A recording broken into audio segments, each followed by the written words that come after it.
Bienvenidos a Astorga, una ciudad que lleva más de 2000 años haciendo exactamente lo mismo, atraer a quienes cambian el mundo. Hoy vamos a recorrer las calles que ellos pisaron. Aquí caminó un santo, Santiago Apóstol, cuya huella cambió para siempre el continente. Y siguiendo sus huellas, millones de peregrinos siguen atravesándola desde hace más de 1000 años. Aquí trabajó un genio, Antonio Gaudí, y nos dejó una de las obras más sorprendentes de toda su carrera. Y aquí estuvo también el emperador Napoleón Bonaparte, que quiso conquistar Europa. 3 hombres separados por siglos, 3 historias que jamás debieron cruzarse, y sin embargo, todas terminan aquí, en Astorga. La verdadera importancia histórica de Astorga es que ha sido encrucijada de caminos, de poder y de culturas durante más de 20 siglos.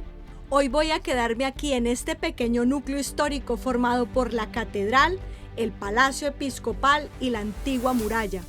Pues aquí convergen las huellas de un santo, un emperador y un genio. Santiago Apóstol, Antonio Gaudí y Napoleón Bonaparte nunca coincidieron en el tiempo, jamás se conocieron, pero los 3 quedaron unidos para siempre por este lugar. Vamos a conocer 3 monumentos, 3 hombres, 3 siglos distintos y 3 historias gigantescas. Aquí se alza uno de los edificios más fascinantes de España. El Palacio Episcopal de Astorga no es solo una de las grandes obras de Antonio Gaudí, es el lugar donde convergen 3 gigantes de la historia. Gaudí le dio forma con su imaginación desbordante, convirtiéndolo en un castillo de piedra que parece desafiar las leyes de la arquitectura. Hoy alberga el Museo de los Caminos, donde la figura de Santiago Apóstol sigue viva a través de la memoria de millones de peregrinos. Este edificio está firmado por Gaudí para la eternidad. Este palacio es una pieza que parece sacada de un sueño medieval, construido en pleno siglo XIX. Lo más impactante de su fachada es la intención. Gaudí lo levanta como un castillo rodeado de foso con torres que parecen vigilar el tiempo y un pórtico de arcos profundos que convierte la entrada en un umbral casi teatral, como si cruzarlo significara entrar en otra época. Este palacio es uno de los encargos más personales y dramáticos de la carrera de Gaudí. Nació tras un incendio del antiguo palacio, cuando el obispo Joan Baptista Grau, amigo íntimo del arquitecto, le pide reconstruirlo. Gaudí acepta y diseña un edificio que rompe con todo lo anterior. Está hecho con piedra de granito del Bierzo y está pensado como símbolo de poder espiritual en pleno Camino de Santiago. Los 3 ángeles son una de las piezas más simbólicas del conjunto de Gaudí. Fueron diseñados por el propio arquitecto como remate escultórico del edificio, pensados originalmente para coronar la cubierta, aunque finalmente nunca llegaron a colocarse allí. Se realizaron en 1913 por la Real Compañía Asturiana de Minas en zinc y representa 3 atributos del poder episcopal: la cruz, el báculo y la mitra. Ellos simbolizan la huella directa del diseño original de Gaudí. Están como guardianes de una obra que nació para ser casi celestial, pero acabó bajando a la tierra para convertirse en historia viva del Camino de Santiago. Para este edificio, Gaudí comenzó a trabajar a distancia y solicitó a su amigo todo tipo de fotografías y dibujos sobre el emplazamiento. Como arquitecto minucioso que fue, diseñó personalmente cada vidriera y adorno cerámico y de piedra del palacio. Las obras comenzaron en 1889.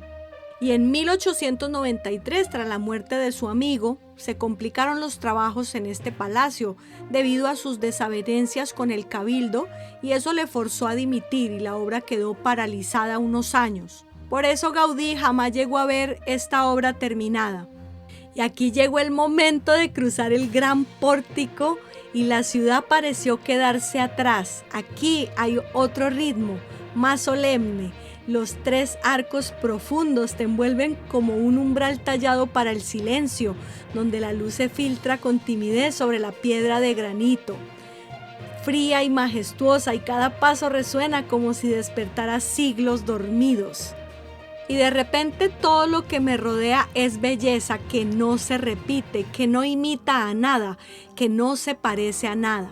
Y aquí entraríamos de lleno en el Museo de los Caminos. Encontraríamos esta talla de Santiago Apóstol Orante del siglo XVIII y algunas vírgenes con el niño más antiguas del siglo XIII. Este Museo de los Caminos se fundó en 1963 para proteger y mostrar el arte religioso y los objetos de los peregrinos de la diócesis de Astorga, pues la ciudad une dos grandes rutas, el Camino de Santiago y la Vía de la Plata. En Astorga, el Camino de Santiago no se entiende como una ruta, sino como un río de vida que atraviesa la ciudad desde hace más de 1000 años. Por aquí pasan peregrinos que vienen de todos los rincones del mundo, cruzando una de las etapas más simbólicas del camino francés, donde cada piedra parece recordar que esto es mucho más que un viaje, es una búsqueda. Antes de que el camino tuviera flechas amarillas y soñara con peregrinos, antes de que Astorga se convirtiera en cruce de mundos, hubo un hombre que no pidió permiso a la historia.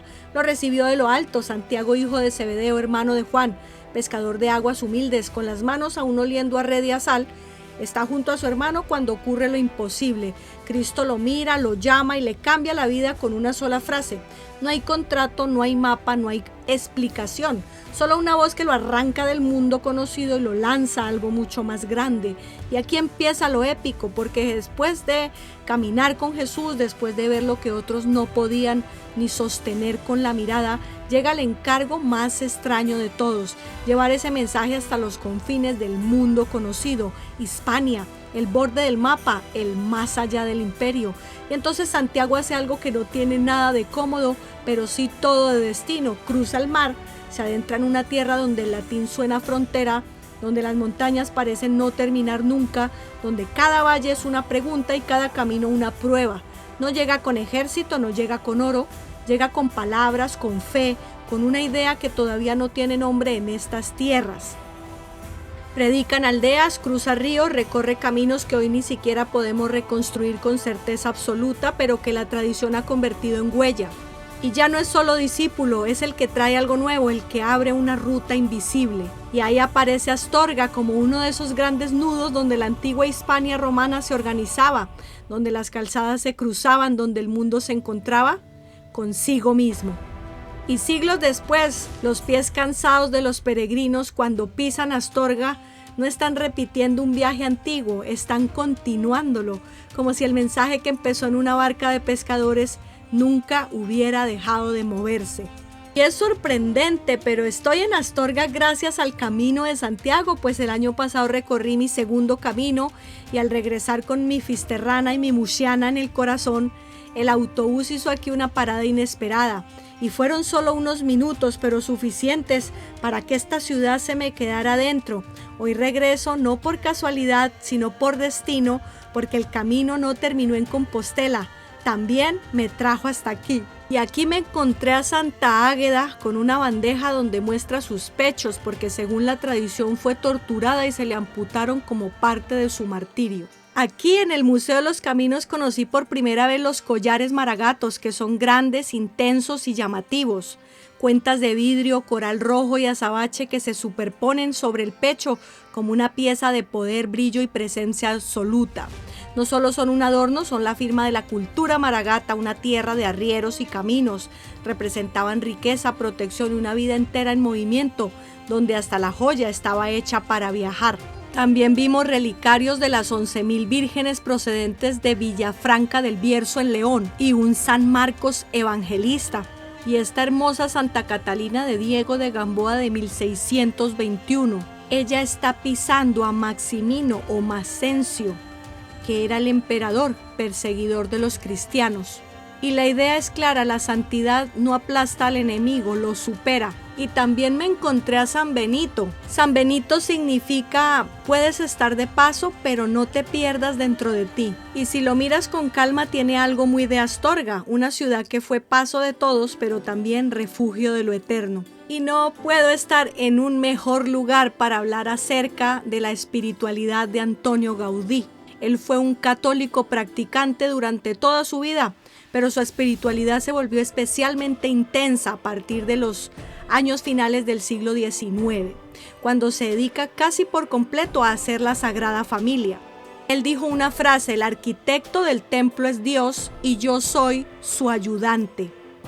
Con el paso del tiempo, su vida personal se volvió más austera. No se convirtió en monje, pero sí se acercó a una disciplina personal muy marcada por su fe.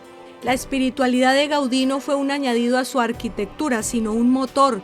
No construía para representar la fe, sino para intentar traducirla en piedra, luz y forma. Y me encanta pensar en las ideas que tenía Gaudí, de su convicción concreta y constante, que marcó sus decisiones, su trabajo y su forma de vivir.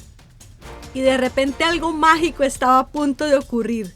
Vamos a conocer la capilla del Palacio Episcopal de Astorga, que es más bien como si Gaudí hubiera querido crear un pequeño mundo dentro de otro mundo. Entras en un edificio que parece un castillo de cuento por fuera y de repente dentro te encuentras esta bellísima iglesia, recogida, luminosa y silenciosa, casi como un suspiro de piedra. Aquí todo es alto, limpio y vertical. Gaudí buscaba que el cuerpo se quedara quieto y la mirada subiera sola, como si el lugar te empujara a pensar en algo más grande que tú. Y aquí está el altar de Juan Moya y Dígoras, de mármol y caliza. Tiene unas impactantes bóvedas de crucería de ladrillo y cerámica vidriada, apoyadas en columnas de piedra de gran presencia escultórica. Los azulejos de Daniel Zuloaga, de cerámica de Talavera del siglo XX. Ahora vamos a ver el espectacular mural que fue pintado por Fernando de Villodas y Revilla. Este cuadro se realizó en torno a 1914, cuando Gaudí ya no dirigía la obra de forma directa. Es una pintura mural de gran formato directamente sobre pared y representa la vida pública de Jesús. Jesús enseñando al pueblo, encuentros con fariseos y doctores de la ley, episodios de predicación y momentos de diálogo y confrontación espiritual. Es decir, muestra a Jesús en movimiento, en contacto con el mundo. Y de todos los detalles que esconde este mural, hay uno que siempre me roba una sonrisa: ese pequeño perrito escondido abajo, como si también él estuviera escuchando la historia, pero con cara de estar pensando que todo esto le pilla un poco grande. Y aquí llegaría un momento en que estuve en mi máximo tiempo de contemplación y silencio, y solamente podía pensar que esto parece casi milagroso. ¿Cómo es posible que tantos materiales, tantos colores, la piedra, la cerámica, el vidrio, la pintura mural, todo acabe conviviendo sin chocar y sin estorbarse, sin romper la armonía? Es como que el conjunto terminara encajando como si alguien lo hubiera soñado entero desde el principio. Y lo más asombroso es eso, que no solo no es caótico, sino que es bello, profundamente bello. Este otro impactante mural está pintado también por Fernando de Villodas y Revillas, imitando el estilo de los antiguos tapices bruselenses o flamencos. Su estética estaba pensada para integrarse orgánicamente con la arquitectura neogótica que proyectó Gaudí. En la escena central, la Virgen María presentando al niño en el templo, Simeón lo recibe y lo reconoce como el Mesías. Es un instante de reconocimiento silencioso, casi solemne. Sinceramente, esta capilla es como el corazón de este edificio. Es como si el palacio entero dependiera de este pequeño espacio para latir, como si aquí se concentrara su pulso más íntimo, el de la fe, la historia y sobre todo la belleza, trabajando juntas sin hacer ruido, pero sosteniéndolo todo. Para mí ha sido un privilegio estar aquí. Con motivo de las obras del Palacio Episcopal, Gaudí se desplazaría a Astorga varias veces a lo largo de los años de su construcción. Las estancias para el seguimiento de las obras llegaban a durar varios meses y se tiene certeza que las largas charlas mantenidas con el obispo Grau en la vivienda que provisionalmente tenía el prelado en el Seminario Mayor fueron fundamentales para la concepción religiosa y cristiana del arquitecto. Muchos meses de reflexión en total de dos intelectuales inquietos y conocedores de la época convulsa que les tocaba vivir. En esos primeros viajes recorrió la diócesis para elegir los materiales que servirían para la construcción del edificio y de manera singular encontró la alfarería de la cercana localidad de Jiménez de Jamús, que incorporó con diseños propios e innovadores a la decoración del edificio. Y también durante ese tiempo tuvo ocasión de dejar su huella personal propia o inspirando a otros autores en algunos espacios o elementos que aún perviven en la ciudad. Como ya les conté, hubo años en los que la obra de este lugar quedó suspendida hasta 1905, que es nombrado obispo don Julián de Diego y Alcolea. Él intentó convencer a Gaudí, incluso llegó a entrevistarse con él en Barcelona para pedirle que retomara el proyecto, pero él se negó por estar enfrascado de lleno en los trabajos de la Sagrada Familia, así que el obispo nombró a Ricardo García Guereta nuevo arquitecto. Antonio Gaudí no fue un simple arquitecto, sino un genio místico que tradujo el lenguaje de la naturaleza en piedra viva, esculpiendo olas de mar en la Casa Batlló y convirtiendo los bosques en las columnas celestiales de la Sagrada Familia. Marcado por una infancia frágil que le enseñó a observar el mundo con paciencia infinita, vivió bajo la firme convicción de que la línea recta pertenece al hombre y la curva pertenece a Dios. Su obsesión por la belleza fue tan pura que acabó despojándose de todo lujo para vivir de forma humilde en su propio taller, dejando este mundo con una frase poética: mañana haremos cosas bonitas, y regalándole a Barcelona un legado eterno donde cada rincón parece un sueño tallado a mano. También hay otros lugares de España donde Gaudí dejó su huella. Por ejemplo, en León, el edificio de la Casa Botines, que se levanta como un castillo urbano de piedra que parece más medieval que moderno. Y también en Comillas, Cantabria, la Villa Quijano, conocida como El Capricho, estalla en color, cerámica y hierro, como una fantasía oriental plantada en mitad del norte verde, casi como si fuera un sueño arquitectónico que se hubiera escapado de un dibujo y hubiera decidido quedarse allí. He viajado varias veces a Barcelona y conozco el Parque Güell con ese universo de formas imposibles y colores que parecen inventados por la imaginación misma.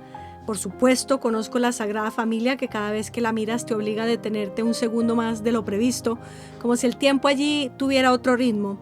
Y no solo eso, también he recorrido el resto de obras de Gaudí en Barcelona, una detrás de otra, y sinceramente cada una parece más hermosa que la anterior, como si no compitieran entre ellas, sino que se fueran superando en distintos idiomas de belleza. Y lo digo sin exagerar, Gaudí me sigue explotando la cabeza. No hay nada comparable a su forma de imaginar el mundo, como si la arquitectura no fuera construcción sino revelación. Qué persona más radicalmente original, más irrepetible. Gracias a él, España tiene el privilegio de albergar obras que no deberían ser opcionales sino casi obligatorias para cualquiera que quiera entender lo que es la belleza cuando se convierte en espacio. Gaudí murió en 1926 en Barcelona tras ser atropellado por un tranvía. Nadie lo reconoció al principio y falleció días después en un hospital, dejando la Sagrada Familia como su obra inacabada y eterna. ¡Sorpresa! Si subes una planta más dentro del Palacio Episcopal de Astorga, puedes asomarte a una especie de balcón interior, desde el que se contempla la parte alta de la capilla, como si la estuvieras viendo desde otro nivel de realidad, más cercano al cielo del edificio, y desde ahí entiendes aún mejor lo que significa este lugar. Para Astorga no es solo un palacio, es un símbolo de identidad y de orgullo, un espacio donde la ciudad guarda su historia envuelta en piedra, luz y arte. Y para el mundo es la prueba de que la arquitectura puede ser emoción pura, que no hace falta estar en una gran capital para encontrarse una obra capaz de dejarte sin palabras. Por eso de verdad merece la pena venir a verlo, porque no se visita, se vive y se queda dentro, como esos lugares que te cambian un poco la forma de mirar. Y por cierto, un consejo: si visitáis un monumento y tiene gafas de realidad virtual, no os las saltéis. La experiencia del Palacio Episcopal de Astorga me pareció una auténtica pasada. Y en el sótano del palacio encontraremos una colección arqueológica con piezas auténticas de la Astorga romana y medieval. También pueden verse piezas paleocristianas, visigodas y medievales. Y aquí, frente a este hermoso edificio, unos lo describen como un castillo una mansión y un templo al mismo tiempo. Otros lo ven como la interpretación más libre del neogótico en la arquitectura española del siglo XIX, una de las obras más singulares de Gaudí fuera de Cataluña, un edificio que parece surgir de la imaginación medieval más que de un plano técnico, una fortaleza espiritual con exterior defensivo e interior litúrgico, una arquitectura que no imita al pasado, sino que lo reinventa. Por eso muchos coinciden en lo esencial. No es solo un palacio, no es solo un castillo, no es solo una obra de arte, es una construcción que desafía cualquier categoría, porque cuando la piedra se convierte en idea y la idea en emoción, lo que queda delante de nosotros no es un edificio, es Gaudí, discutiendo con la historia y ganándole. Y yo lo defino como un castillo de singular belleza, épico en su presencia, con un corazón desbordado de belleza que late, como si su catedral estuviera viva dentro de la piedra. Y ahora vamos a conocer a nuestro tercer personaje y también a la ciudad que resistió a un emperador. Aquí había murallas romanas reforzadas, heridas, reconstruidas una y otra vez. Como si Astorga supiera desde el principio que iba a ser un punto estratégico, un nudo entre caminos, entre reinos, entre guerras. Y cuando llega el siglo XIX, Europa está en llamas. Napoleón Bonaparte ha puesto su sombra sobre medio continente y España se convierte en tablero de guerra durante la Guerra de la Independencia entre 1808 y 1814. Astorga, por su posición clave en la ruta entre la Meseta y Galicia, se convierte en un objetivo militar estratégico.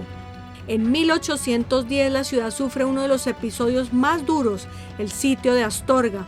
Las tropas francesas rodean la ciudad, bombardean sus defensas y presionan hasta el límite a una plaza que, aunque fortificada, termina cayendo tras semanas de resistencia.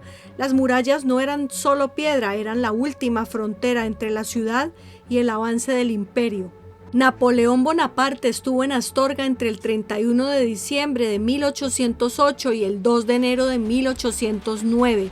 Llegó en plena guerra de la independencia y se alojó en el antiguo Palacio Episcopal, que en aquella época era la residencia del obispo y no el famoso edificio modernista que acabamos de conocer. Perseguía al ejército inglés del general Sir John Moore y a las tropas españolas del Marqués de la Romana. Pero estando aquí recibió noticias urgentes de una nueva guerra en Austria. Por ello dejó la persecución en manos del mariscal Soult y regresó a París. Durante su estancia en el palacio escribió una famosa carta a su esposa, la emperatriz Josefina, que decía: «Recibo, amiga mía, tus cartas, persigo a los ingleses con la espada en los riñones. El tiempo es frío y riguroso, pero todo va bien». 2 de enero de 1809 en Astorga. En ella le mostraba la urgencia de su campaña y el duro invierno que sufrieron las tropas en España.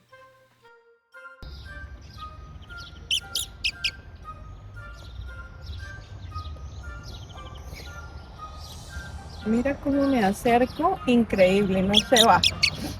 Ahí, qué fuerte, estás bien domesticado. Bien lindo que eres.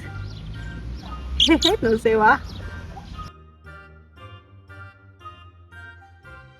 Y desde aquí pudimos ver este impactante mural, que es un proyecto municipal de recuperación de la memoria histórica de Astorga a través del arte urbano. Este mural concreto forma parte de la llamada Ruta Napoleónica, un recorrido artístico e histórico que busca recordar uno de los episodios más duros de la ciudad, la Guerra de la Independencia 1808-1814. Aquí una placa de agradecimiento a los regimientos irlandeses del ejército español que lucharon por la libertad de España. Gracias a las tropas españolas del brigadier José María Santosildes que defendieron Astorga. Gracias a los soldados rioplatenses del batallón de Buenos Aires del ejército español de Galicia, que regaron con sangre y sudor los muros de Astorga. En recuerdo del ejército español de la izquierda y su sucesor, el sexto ejército, que desde esta ciudad de Astorga benemérita de la patria por las Cortes de Cádiz, combatieron en el noreste peninsular entre 1808 y 1813 por la independencia y libertad de España.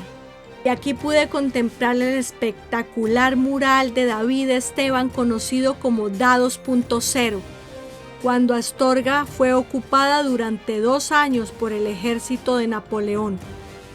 Ahora sí vamos a conocer la imponente y hermosa Catedral de Astorga. Y aquí arriba hay un personaje que es una escultura veleta muy famosa, conocida popularmente como Pedro Mato. Es ampliamente conocida como el Maragato de la Catedral. Es la figura de un arriero maragato vestido con el traje tradicional de la comarca de la Maragatería, colocada en una de las partes más altas del templo. Es escultura decorativa, veleta y símbolo popular de Astorga. La imponente Catedral de Astorga tiene una tradición antiquísima. La sede episcopal de Astorga está documentada desde la antigüedad tardía y la actual catedral se construye entre los siglos XV y XVIII sobre templos anteriores románicos. Esto ya la convierte en algo clave, no es un edificio nacido de una sola época, sino de muchas capas de historia superpuestas. Y es una síntesis de estilos artísticos, gótico en su estructura, renacimiento en la portada, barroco en la fachada y neoclásico en el claustro. Es una de las grandes obras religiosas del noreste peninsular, con un peso enorme dentro de la diócesis de Astorga, una de las más antiguas de España. Lo más impresionante no es solo su tamaño, sino su densidad escultórica. Cada superficie está viva, columnas, relieves, figuras, escenas bíblicas, todo se superpone como si la fachada fuese una predicación en piedra.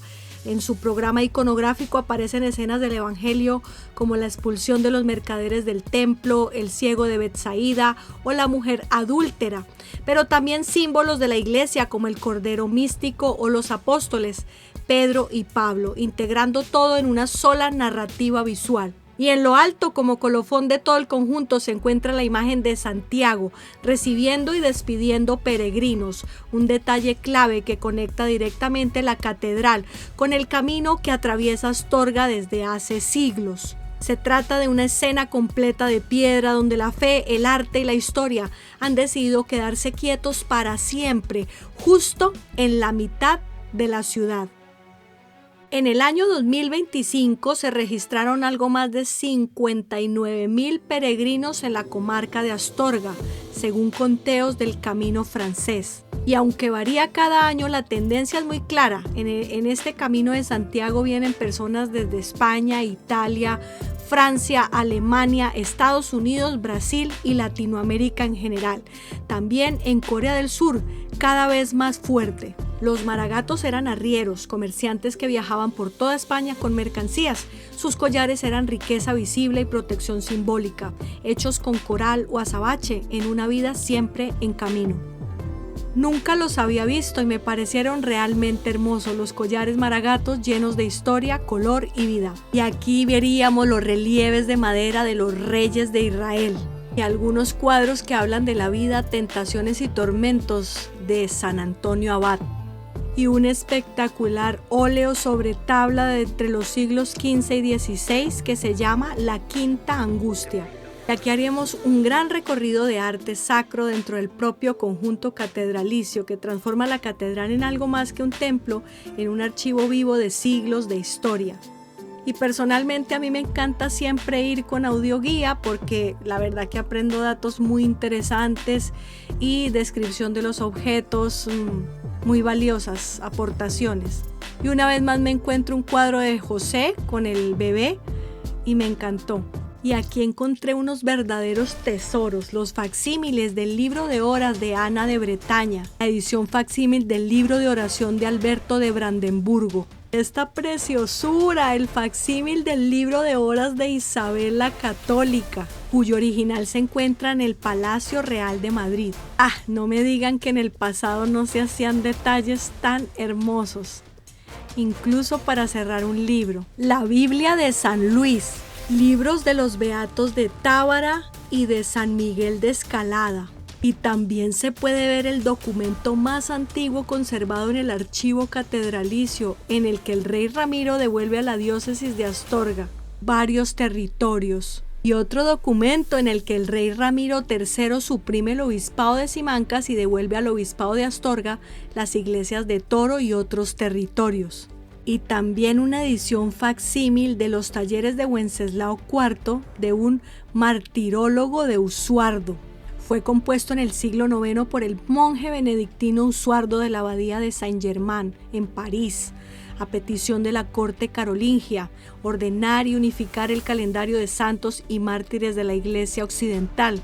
Era el objetivo de este texto, y este que es del Beato de las Huelgas de Burgos, del Beato de Gerona, y esta belleza del Beato de Silos, cuyo original se encuentra en la Biblioteca Británica de Londres, y esta belleza que tiene una representación del Apocalipsis. Y aquí tenemos el libro de horas de Juana I de Castilla y una impactante historia general de las cosas de Nueva España.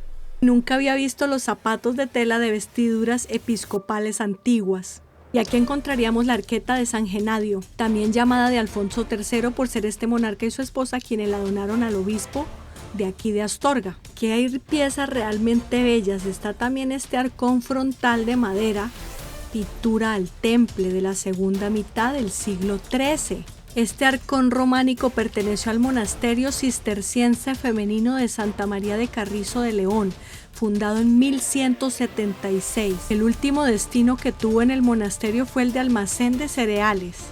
Tiene un pantocrátor con el tetramorfos prácticamente desaparecido, y luego están los apóstoles. Y también esta preciosura del Lignum Crucis de oro de 1230. Y este bellísimo Cristo de los Rubíes, de origen portugués, que lleva incrustaciones de numerosos rubíes en los moratones de sangre, pecho, hombros y pies de Cristo. También veremos a Nuestra Señora la Blanca, una corona de plata procedente de Onamio en el siglo XVIII. Desde luego nunca pasaría por alto a un San Miguel, porque a mi madre le encanta. Y aquí descubrí la capilla de Santa Marina, que fue en el siglo XIII una capilla funeraria. Por eso aquí hay sepulturas medievales. Y otra vez me fui a disfrutar de la experiencia interactiva, que fue una pasada. Esta capilla es un gran relato de piedra y un susurro muy antiguo. Y aquí encontraríamos un sarcófago que es una pieza única de la difusión del cristianismo en Hispania, y que hubo polémica porque el Estado se lo llevó al Museo Arqueológico Nacional de Madrid. Astorga siempre lo ha considerado un expolio patrimonial. Y también vimos este sarcófago con esos detalles tan impresionantes en la piedra. De las cosas más hermosas que tiene esta catedral es que al levantar la vista ves las bóvedas de crucería gótica, nervios que se cruzan formando estrellas de piedra, y aquí esta magnífica talla expuesta de Santo Toribio en madera policromada del taller de Gaspar Becerra, y el fascinante reloj de sol y de luna, obra de Bartolomé Hernández hacia 1800. Esta catedral está llena de color, de vidrio donde se cuentan escenas bíblicas. Y en lo arquitectónico es una conversación larga, gótico tardío, renacimiento, barroco. Y aquí el espléndido retablo dedicado a Santa Teresa de Jesús, encargado tras su canonización en 1622. Los balconcillos verdes del coro que se abren hacia afuera y se asoman hacia adentro de la propia fe. Figuras de madera mirando desde la penumbra, bañadas por una luz que cambia de humor con el sol, como si la catedral respirara en dos tiempos, el del templo y el del misterio. Esta es una capilla con un retablo hispano-flamenco, hermosísimo. Y esta de las que más me gustó es la capilla de San Lorenzo, pero es bellísimo. Este es uno de esos espacios donde el barroco deja de ser arquitectura para convertirse en teatro de luz, madera y fe. Esta capilla entra con paso firme como si supiera que tiene algo que contar. Y su protagonista martirizado en tiempos del emperador Valeriano. Por eso aparece como símbolo de fuego y el sacrificio. Y esta es la capilla de San José. Me encanta ver imágenes de José con el niño Jesús. Estamos muy acostumbrados a ver a la Virgen, pero a San José casi no. Este retablo barroco es de tipo tetrástilo. Fue encargado en 1699 por el magistral José de Ursúa, que quiso dedicarlo a su santo patrono San José, esposo de la Virgen y figura paterna de Jesús. Columnas que enmarcan el centro como si fueran bastidores de teatro, una belleza. Aquí se rinde homenaje a Gaspar Becerra, pues fue quien hizo el retablo mayor de la Catedral de Astorga, una de las grandes obras del Renacimiento en España, en el 5º centenario de su nacimiento. Y aquí vamos a hablar de 3 enfermeras, María Pilar Gullón, Octavia Iglesias y Olga Pérez Monteserín. 3 jóvenes enfermeras, laicas de Astorga, eran voluntarias de la Cruz Roja, prestaban ayuda humanitaria durante la Guerra Civil Española. Fueron asesinadas en 1936 en Pola de Somiedo, Asturias, por odio a la fe cristiana según la Iglesia. Con el tiempo, la Iglesia las reconoció como mártires laicas y fueron beatificadas en 2021 en la propia Catedral de Astorga. Sus restos no solo fueron recordados, fueron devueltos simbólicamente al corazón del templo. Y durante la beatificación se colocó un gran lienzo con su imagen dentro del templo. Aparecen vestidas con el uniforme de enfermeras, representadas como mujeres de servicio y entrega. La espectacular capilla de San Juan Bautista, escultura atribuida al maestro gallego Mateo de Prado. Este retablo fue terminado hacia 1660 y combina arquitectura, pintura y escultura como si fueran partes de un mismo guión teatral. Tiene una anatomía muy cuidada típica del barroco gallego y una mano acercada al oído como si escuchara la voz de Dios. Esta es una capilla presidida por un monumental retablo barroco del siglo XVII encargado por el obispo Fray Nicolás de Madrid. Es un escenario en 3 dimensiones. El retablo mayor de Gaspar Becerra en la Catedral de Astorga no es una obra, es una ciudad levantada en vertical dentro de la piedra, un universo donde el Renacimiento decidió ponerse de pie y hablar con voz de oro. Estamos ante una arquitectura que sueña que es cielo y empieza a distinguir calles, cuerpos, figuras, como si la piedra hubiera aprendido a escribir. Una estructura gigantesca organizada como una máquina sagrada de 5 columnas invisibles, donde todo tiene un lugar exacto y nada está ahí por casualidad. Y ahora estamos aquí ante esta órbita sagrada y nosotros estamos dentro de ella mirando hacia arriba. Becerra no talló personajes quietos, talló presencias. Y llegaríamos a este bosque tallado en madera de nogal donde la fe santa canta sentada. Está formado por una sillería renacentista del siglo XVI con alrededor de 97 sitiales tallados en madera de nogal, todos distintos entre sí. En el centro el fasistol, un atril monumental que tiene forma de estructura giratoria, sostiene grandes libros de canto, los cantorales, y permitía que varios cantores siguieran la música desde distintos lados. Es como un faro de música antigua girando lentamente en medio del silencio. Este coro está cerrado por una reja del siglo XVII de estilo grecorromano que lo separa del resto de la nave. Aquí la fe no se eleva sola, se sienta, canta y permanece. Y de los detalles bonitos que tiene la Catedral de Astorga, me quedo con este angelito que se está cayendo del cielo. Él se encuentra haciendo equilibrios de fe sobre una nube demasiado estrecha. Y aquí encontraríamos este increíble documento de Alfonso X el Sabio que ordenaba el peregrinar. Él no era solo un rey, era un legislador del mundo medieval. El camino de Santiago me trajo hasta aquí una vez, sin hacer ruido como hacen las cosas importantes. Me trajo tras las huellas de la fe siguiendo a Santiago Apóstol. Me enseñó las cicatrices de la guerra y la conquista. Y me trajo a contemplar la mayor obra de un genio increíble que lo transformó todo en belleza. Astorga no elige qué conserva, lo guarda todo. La ruta del apóstol, la sombra de Napoleón y la mirada de Gaudí dejando piedra y geometría como si la ciudad pudiera soñarse de nuevo. Yo solo quiero una cosa, volver al camino de Santiago.